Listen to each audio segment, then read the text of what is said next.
Federal government disburses fresh 123 billion naira performance grants to state governments. NCDC reports 1,398 new cases of COVID-19 infections as total tally now stands at 103,999. In international news, US President Trump impeached for a second time. And in sport, Eaglets qualify for WAFU Under-17 Cup semi-final.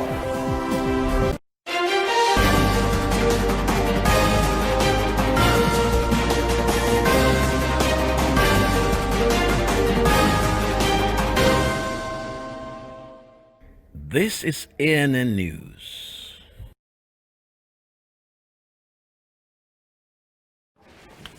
I am Olajumoke Olatunji. The federal government has disbursed a fresh 123 billion naira performance-based grants to state governments. Minister of Finance, Budget and National Planning, Zainab Ahmed, disclosed this in a statement issued in Abuja on Wednesday. Ahmed says the disbursement is a result of the achievements made by the states in the just concluded 2019 annual performance assessment. The assessment was carried out by the Office of the Auditor General of the Federation as independent verification agent and approved by the Program Coordination Unit of the Finance Ministry. The Finance Minister says the indicators covered fiscal transparency, accountability, expenditure efficiency, revenue mobilization, and debt sustainability. States received grants in accordance with the number of results achieved. Secretary of State received the highest amount, 6.5 billion naira, while Kano got the lowest amount of 1.7 billion naira. Bayelsa, Imo, Rivers, and Zamfara states got zero allocation because they did not meet the 2019 eligibility criteria, which require states to publish online approved annual budgets and audited financial statements within a specific time frame. With 9 more COVID-19 deaths recorded on Wednesday, the country's death toll for coronavirus has risen to 1,382 across the country.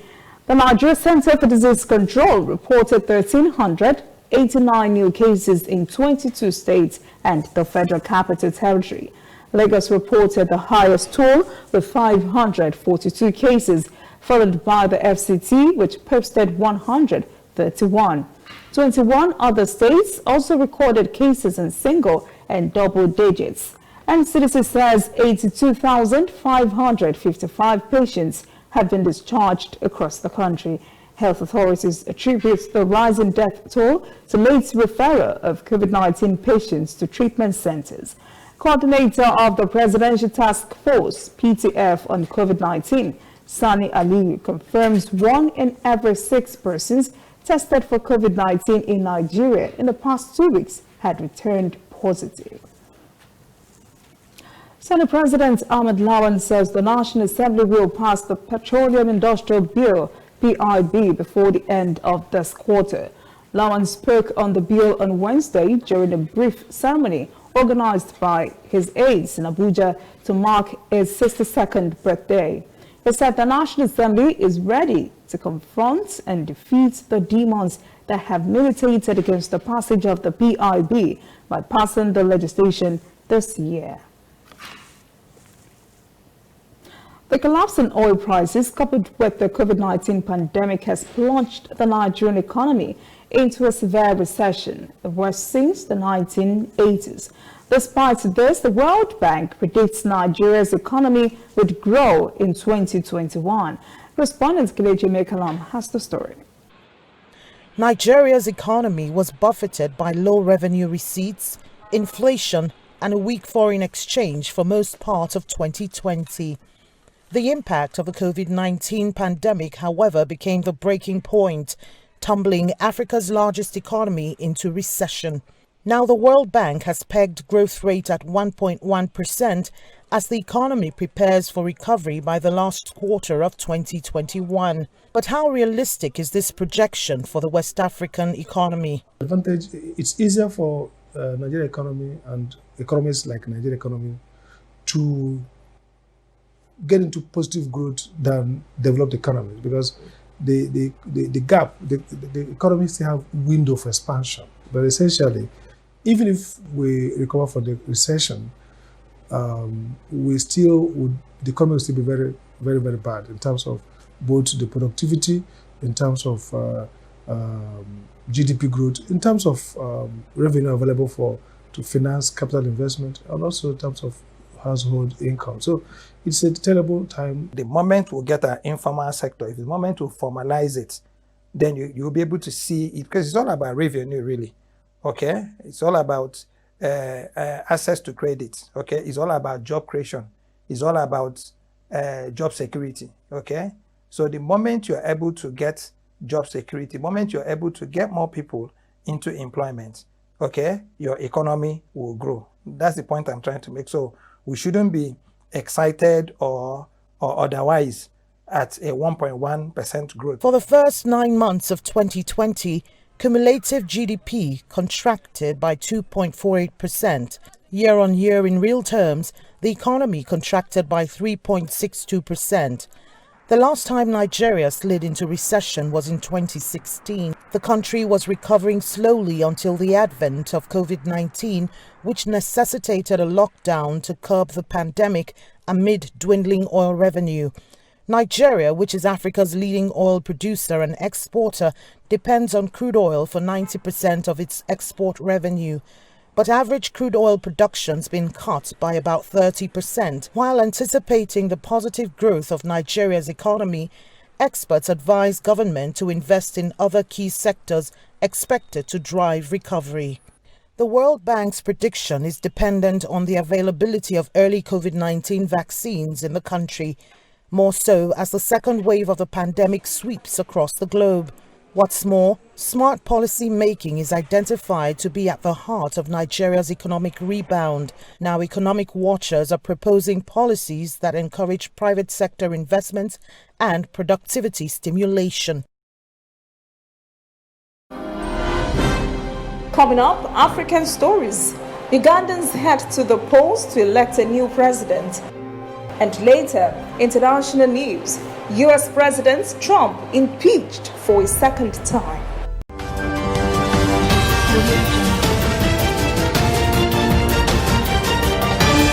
You are watching ANN. Susu is fine. No, she's not crying, oh. But we are watching cartoon. Ask grandma, I'm the one that used to take care of Yabo that time. Take your time.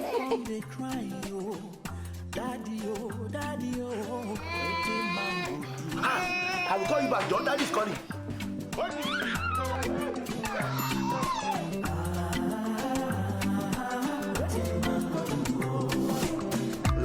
Explore without limits. Turn it up on MTN, the reliable data network. Everybody say.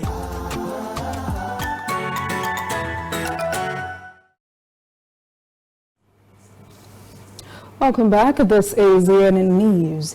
An African Union official has told the Associated Press that the continental body has secured nearly 300 million COVID-19 vaccine doses in the largest such agreement yet for Africa. 300 million doses are being secured independently of the global COVAX effort aimed at distributing COVID-19 vaccines to lower-income countries. The news comes as coronavirus infections spike again in parts of the continent, especially South Africa, where a rapidly spreading variant of the coronavirus now makes up most of the new cases. The continent surpassed 3 million confirmed cases over the weekend. Since the start of the pandemic, more than 1 million of the cases are in South Africa. The AU official said African countries have approached at least 10 vaccine manufacturers and developers as the continent seeks to vaccinate 60% of its 1.3 billion population, nearly 800 persons. The African CDC says at least 1.5 billion doses are needed for that, assuming 2 doses per person. It estimates the efforts will cost some $10 billion. As the second wave of the coronavirus ravages South Africa, Gauteng province has emerged as the epicenter of the deadly COVID-19 in that country. Gauteng is one of the most prosperous provinces in the country.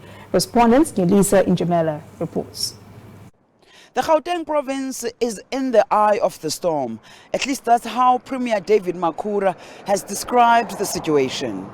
Hospitals in this province are becoming increasingly overwhelmed with the second wave spreading rapidly.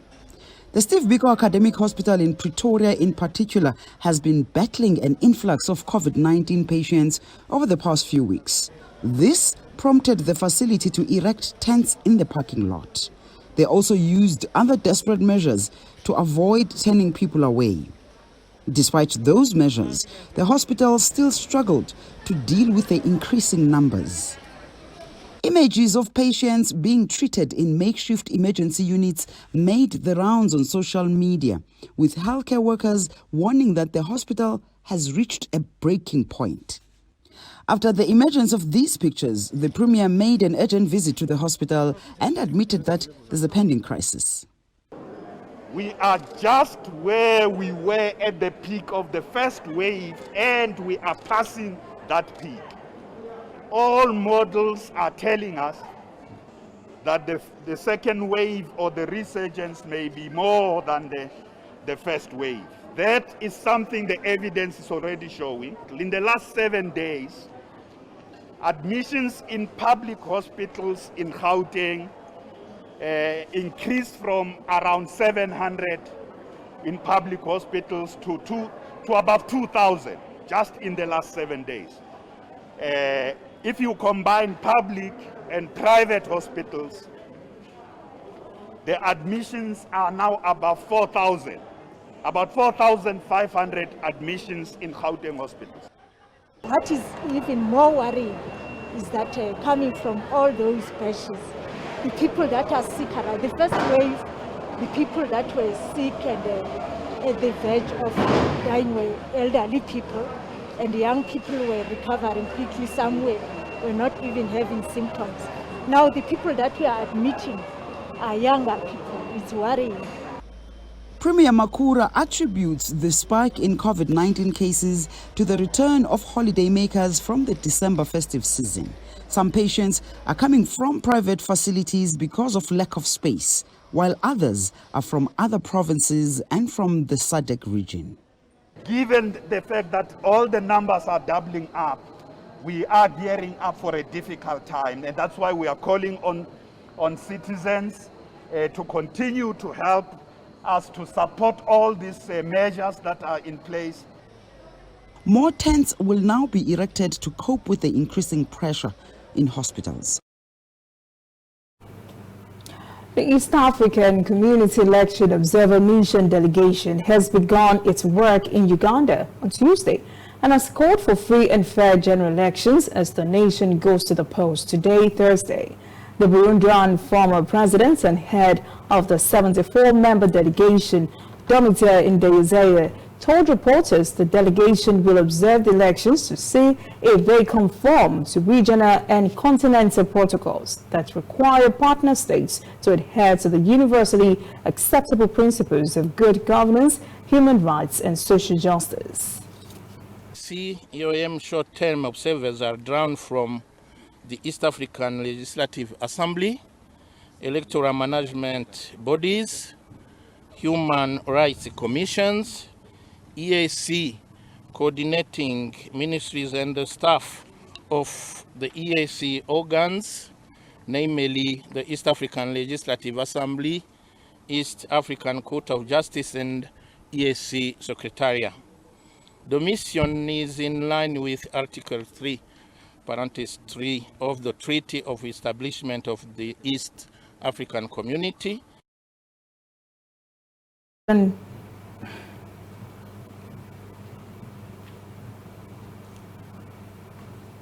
Conducted themselves in majority during the election campaigns, expressed optimism that they will uphold dignity and peace on election day and thereafter. He also called on all political candidates and parties to avoid incitement and acts of provocation to ensure a peaceful election. He He charged the media in the country to exercise social responsibility by reporting objectively on the election and to avoid rumors and misinformation that could undermine the entire election process. The East African community comprises of 6 countries: Uganda, Burundi, Rwanda, Kenya, Tanzania, and South Sudan. Uganda's presidential race has attracted 11 candidates, including incumbent President Yoweri Museveni, who has been in power for more than 30 years. When we return, international news. U.S. President Trump impeached for a second time. And later, sport. Eaglets qualify for WAFU Under-17 semi-finals.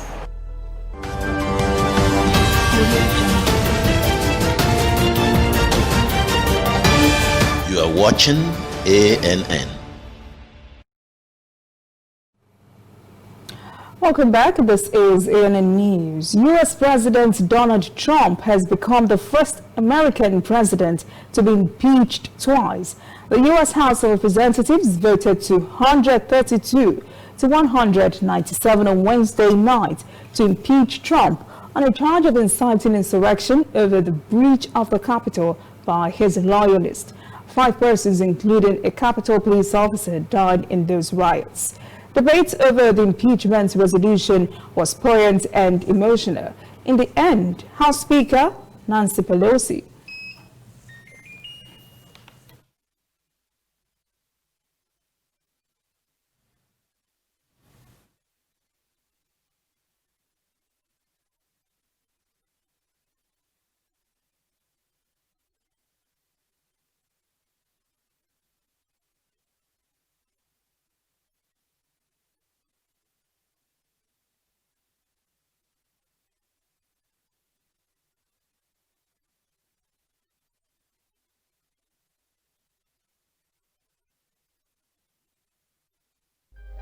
Somewhere in the world, every second of the day, news is happening. And of course, Nigeria is bustling with news day and night. That is why ANN doesn't sleep. Our eyes are peeled, wide open, so no story escapes our radar. We stay abreast of world events and happenings at home. We keep you up to the minute in the world of sports. We give you information to stay on top of your investments and all the hard facts you need to navigate your day. If you miss us on air, you can keep up to date on our website and on our social media platforms, Twitter, Instagram, and Facebook at ANN Africa TV. We are ANN, Africa News Network. We do news right in a truly African spirit. Apologize for that breaking transmission. We take the story again. U.S. President Donald Trump has become the first American president to be impeached twice. The U.S. House of Representatives voted 232 to 197 on Wednesday night to impeach Trump on a charge of inciting insurrection over the breach of the Capitol by his loyalists. 5 persons, including a Capitol police officer, died in those riots. Debate over the impeachment resolution was poignant and emotional. In the end, House Speaker Nancy Pelosi urged members to vote for the resolution in order to ensure the Republic will be safe. She and many speakers called Trump, quote, a clear and present danger to the nation that we all love, end quote. 10 Republicans joined their Democratic colleagues in voting for Trump's impeachment. Now, the matter moves to the Senate, where a trial would be held, but it is not yet certain when such a trial would hold. This means Trump would be out of office by the time his trial takes place. If convicted, the lawmakers could also vote to disqualify him from holding public office ever again. The scenes of violence and bloodshed which erupted in the U.S. Capitol last week after outgoing U.S. President Donald Trump incited an uprising against his democratically elected opponent, Joe Biden, marked one of the darkest days in the history of the United States. The chaos in Washington, D.C., which left at least 5 dead, led to dozens of arrests and resulted in widespread and global condemnation. This ugly picture, viewed in horror around the world as it unfolded has affected the global view of the U.S.-style democracy. Its most hallowed chamber was desecrated and damaged in that incursion. A mob invasion of the U.S. Capitol was the culmination of President Trump's continued bogus claim that he won an election he had actually lost by more than 7 million popular votes and 74 electoral college votes, and his constant heated rhetoric that had clearly whipped up passion among his supporters. He had called them to march on the Capitol and, quote, "take your country back." A Kenyan newspaper, The Nation, and Colombia's national paper, Metro, has asked the same question the next day. Who's the Banana Republic now? In the face of the Capitol riot, Palestinian-American scholar Yusuf Munayeh tweeted last Wednesday as the riot unfolded, quote, "We exported so much democracy that we don't have any left." It was Mr. Trump who said in his inauguration speech in January 2017, when he quoted a passage of the Holy Bible that quotes, "The Bible tells us how good and pleasant it is when God's people live together in unity." He continued in that speech, quote, "We must speak our minds openly, debate our disagreements honestly, and always pursue solidarity." The world is asking today, a day after Trump was impeached for the second time, whatever happened to that spirit. Many of his advisors and close aides to journalists covering the White House on Wednesday night after the impeachment vote. Trump was the architect of whatever has happened to him and his legacy, and for the ignominious end to his administration. The U.S. immigration policy in recent times has left many migrant families separated, especially parents who have not seen their little children in quite some time. As correspondent Alice Dyer-Beverstock reports, President-elect Joe Biden has promised to look closely at some of the policies that especially torture migrants after deportation from the U.S. In 2017, Francisco Velasco from the rural heart of Guatemala took a backpack and his 2-year-old son and undertook the 3,000-kilometer migration to the United States. The pair crossed successfully undocumented into Texas, but when Francisco was detained 2 years later and sent to prison, the pair was separated. It was the last time he saw his son. 9 months later, he was deported back to Guatemala alone. Since I was detained by ICE, I was told my son would be delivered to me before I was deported. But I've been home for months now and there's still no word of my son. I don't know what's happening. Francisco knows where his son is, a Child Protective Services center close to Lubbock, Texas, yet his attempts to have his son returned home to Guatemala have gone unanswered. For Francisco's wife, Petrona, who hasn't seen her son in 3 years, the idea she may never see her firstborn again is unbearable. I need to be with my baby. I have 2 children, and though I have 1 baby here, I cannot be happy. I'm uncertain what is going to happen, but if they tell me my child will not return, I'll be capable of killing myself. The American Civil Liberties Union says it is still looking for the parents of nearly 630 children, and many migrants here in rural Guatemala say they have given up hope of ever seeing their children again. Following public outcry, the family separation policy came to an abrupt end in 2018. Yet Glady Canil, who runs the local government's Child Services Office, says even for detained migrant children who have returned, the trauma of their experience doesn't heal overnight. The process of returning is very difficult. There have been children who have taken as much as 3 years, and at the moment of being reunited with their family, they find themselves in a very different context to the one they have come from. A different language, a different culture.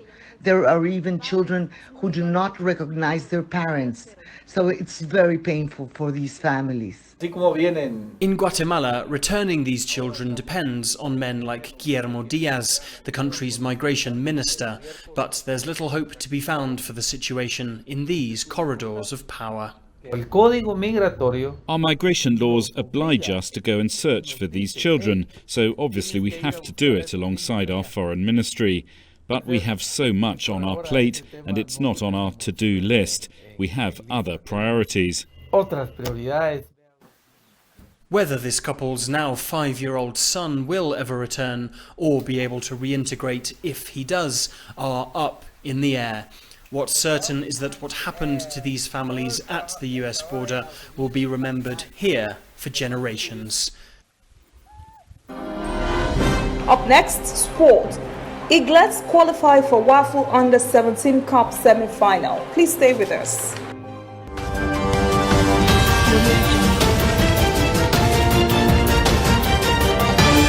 You are watching ANN. We are on the road every day, canvassing throughout Africa for news you really need. We follow the story everywhere, from every corner of Nigeria to the wide African expanse. We bring you what's making headlines. We connect you with news you can use. ANN, African News Network, in a truly African spirit.